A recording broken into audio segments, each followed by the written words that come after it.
Good morning mga Lods. So, ito na nga. Gagawin ko na siyang daily habit. Ito yung ating superfood, bahay kubo. Mag-a-add ako ng ganyan lang karami. Okay? Gagawin ko siya. Ihahalo ko ulit siya sa choco milk ko. Alam nyo ba kung saan ko lang siya hinahalo? Energen Champion. Okay. Ayan na ang ating superfoods. Actually, kagabi, nag-try ako. Hot water, siyempre. Nag-try ako kagabi. Ay, grabe. Ang sarap po ng tulog ko, mga Lods.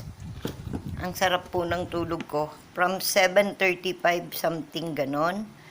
Ngayon lang po ako nagising, 7 a.m. 7 something a.m. Yan siya. Dilute lang natin. Okay. Para siyang barley.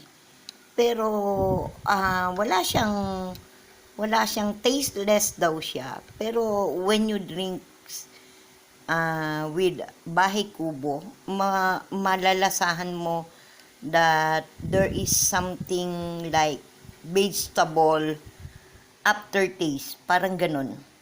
Pero okay lang, hindi siya mapait, wala nga.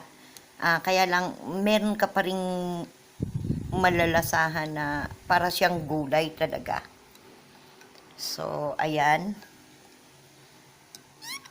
Kailangan ko to kasi napakarami niyang vitamins.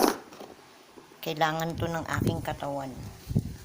So, eto na po ang aking almusal at saka 2 egg. Bye mga Lods. Keep on watching.